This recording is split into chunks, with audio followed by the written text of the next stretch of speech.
Welcome back to the deep dive. Today we are going to unpack a cultural archetype that is, well, it's as seductive as it is dangerous. You know the one I'm talking about? Oh, yeah. The tortured genius.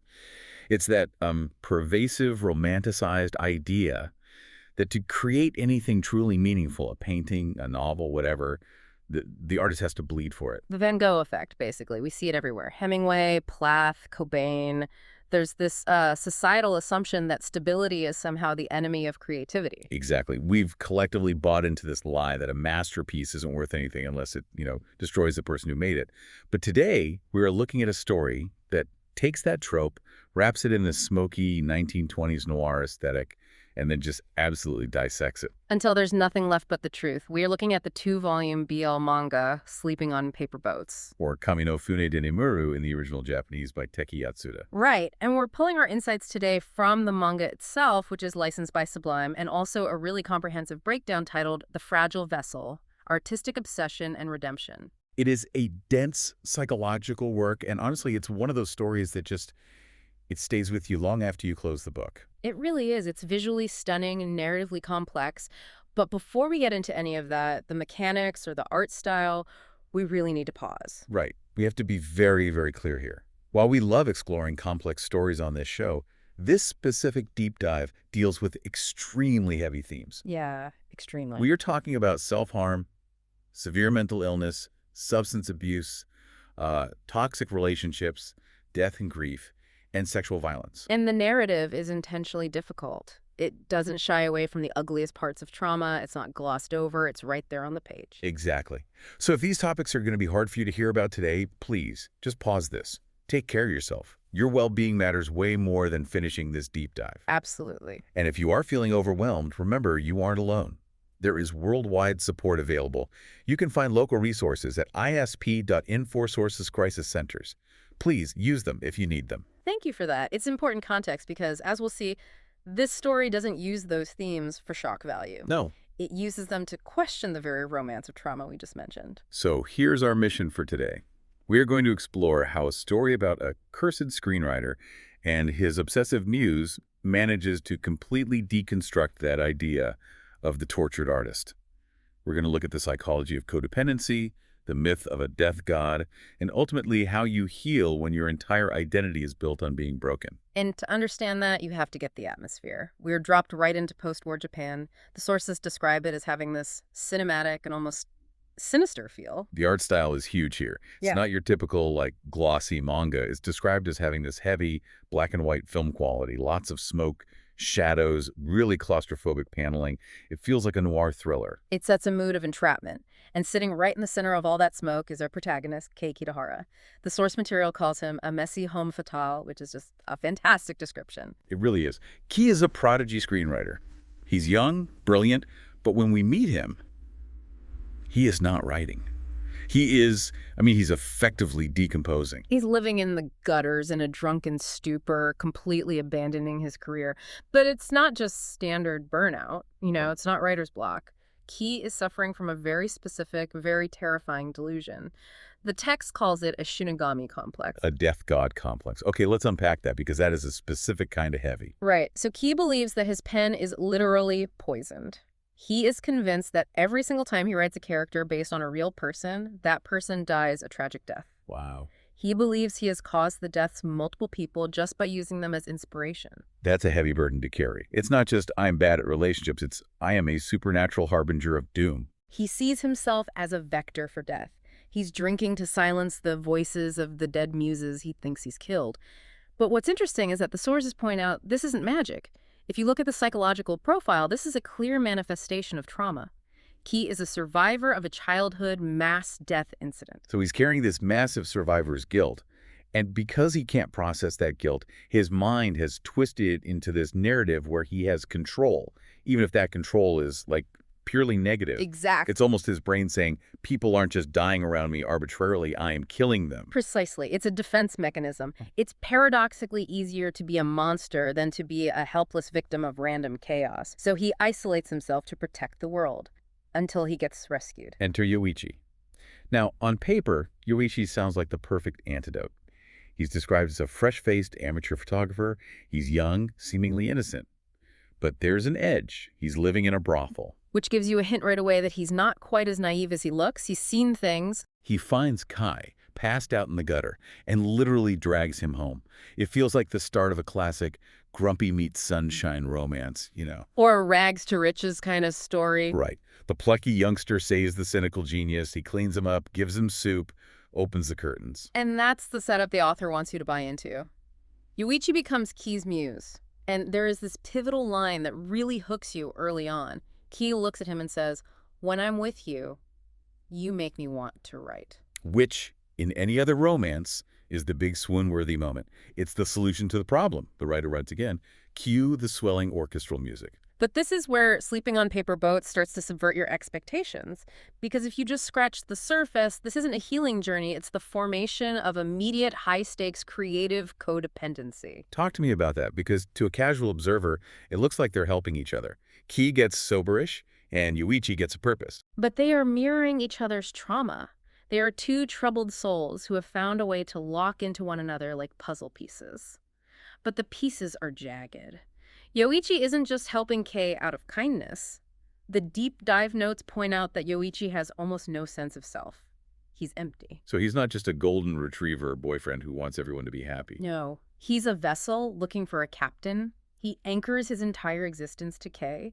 His purpose becomes entirely dependent on being in Kei's orbit. He needs Kei to be broken so that he can be the one to fix him. And Kei needs Yoichi to be the buffer against those death god voices. So instead of a healthy recovery, we're getting something much, much darker. It's a feedback loop. I need you to need me. Exactly. And as we move into the second part of the story, the tone shifts drastically. It stops being a rescue mission and starts feeling like a psychological thriller. The romance starts to look a lot like horror. This is where the concept of the unbreakable bond gets really scary. The sources describe it as an unbreakable yet unequal relationship. Right. And we have to look at what happens when Kei actually starts writing again. Because remember, Kei is a genius. As he recovers his ability, the power dynamic shifts. Yoichi realizes the massive gap in their talent. And that's a threat to him. It's a huge threat. He feels inferior. He realizes that if Kei gets better, if Kei becomes famous again, Kei won't need him. So Yoichi's love starts to fester into obsession. He's terrified of being left behind. The notes mention some pretty polarizing elements here that highlight just how toxic this gets. Yeah. There are scenes depicting choking during intimacy. Yes, and it's important to analyze that not just as a sexual act, but as a narrative device. Some readers found it very disturbing, and rightly so. But it serves as a physical representation of the stranglehold they have on each other. It's visceral. It's about control. And that fear culminates in the narrative peak of the first half. The suicide pact. The Shinju. Right, the Shinju. This is a classic literary trope in Japan, but here the motivation feels different. Yeah. It feels desperate. It's completely driven by Yoichi's insecurity. He proposes they die together not because of some Romeo and Juliet romance. He does it because he wants to freeze their connection forever. He thinks that death is the only way to ensure he's never separated from Kei's genius. It's the ultimate expression of that tortured artist fallacy we talked about. Yoichi's basically saying, I can't live without you, so neither of us should live at all. It's horrifying. At this point in the manga, you really feel like you're watching a supernatural horror tragedy. You're waiting for the curse to kick in and kill them both. But then, the story just pulls the rug out from under you. We get the twist that changes the entire genre of the book. We meet the real villain, Azuma. Azuma. He's an industry figure, a mentor to Kai. He seems respectable. He's the one who discovered Kai, but he drops a bombshell. He reveals that he invented the Shinigami legend. Wait, let's just sit with that, because I had to read this part twice. The curse, the idea that Kei's pen kills people, was never real. There was no supernatural force, no ghosts. Azuma admits that he orchestrated the murders of Kei's previous muses. He physically caused their deaths. That is, that's just pure evil. It's monstrous.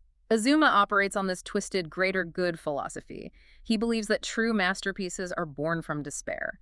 He looked at Kai and saw raw talent, but he thought, this needs more pain. So he decided Kai needed to be in constant agonizing pain. He was farming Kai's trauma, cultivating it like a crop. Exactly. He viewed human lives, those muses, Kai himself, as disposable tools to manufacture haunting art. He gaslit Kai into believing he was a supernatural killer just to get a better screenplay. That is such a crucial pivot, because up until this moment, Kai thinks he is the monster.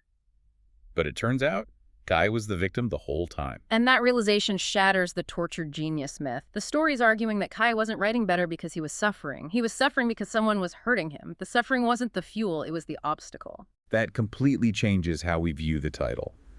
Sleeping on paper boats. Let's dig into that metaphor, the paper boat. It's a beautiful, tragic image. Think about a paper boat. It's innocent, delicate.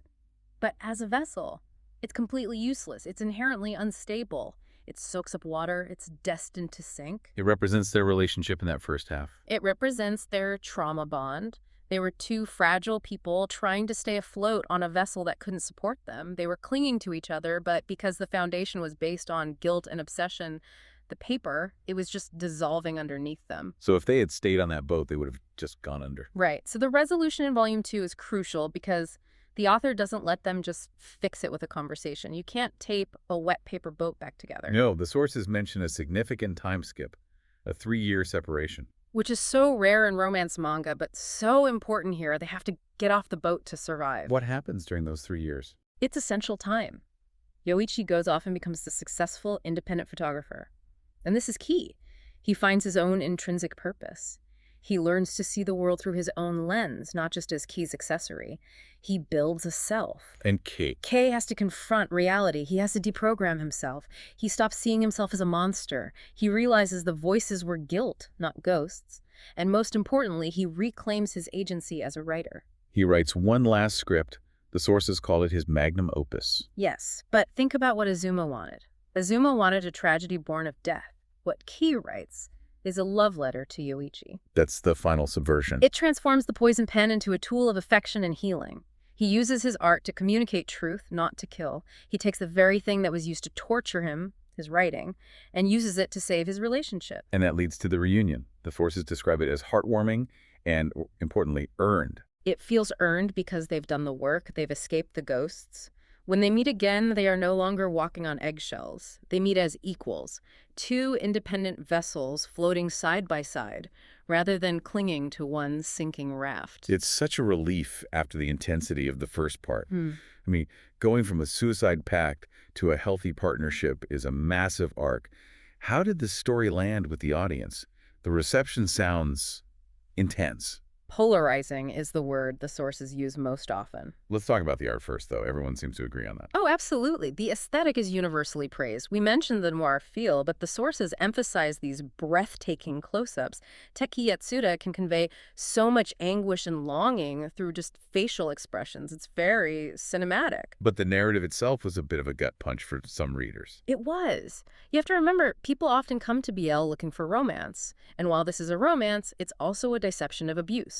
Some readers really struggled with the toxic elements, the codependency, the suicide ideation. It demands a lot from you. The sources also mention some criticism about pretentious meanderings. That's a fair critique. There are moments where the characters engage in very long philosophical speeches about art and existence while, sitting in a gutter. For some, that tipped over into being a bit overwrought. I can see that. It's a fine line between profound and trying too hard. It is. But generally, the psychological depth was praised. People felt the healing ending was triumphant, specifically because the characters went through so much hell to get there. It wasn't handed to them? Exactly. And that makes the happy ending feel real, rather than just a fairy tale conclusion. So bringing this all together, we started with the archetype of the tortured genius. Sleeping on paper boats takes us through this sinister thriller, reveals the killer aspect was a lie, and ends with two survivors learning to live with their scars. It posits a really important argument for anyone who creates art, or really anyone who lives with trauma. Art requires vulnerability, yes, but it does not demand the destruction of the artist or the muse. Azuma was wrong. And you don't need to destroy yourself to be worthy of love. That's the core of it. The tortured genius is a myth that benefits the people selling the art, not the people making it. Kei and Yoichi prove that the real masterpiece is surviving. Before we sign off, I want to leave you with a thought based on that paper boat metaphor. We often think of our relationships as things that keep us afloat. We cling to them when we're drowning. It's a natural instinct. We reach for anything that feels solid. It is. But ask yourself, are you building a vessel that can actually weather a storm? Are you building something with structure and integrity where both people can stand on their own 2 feet?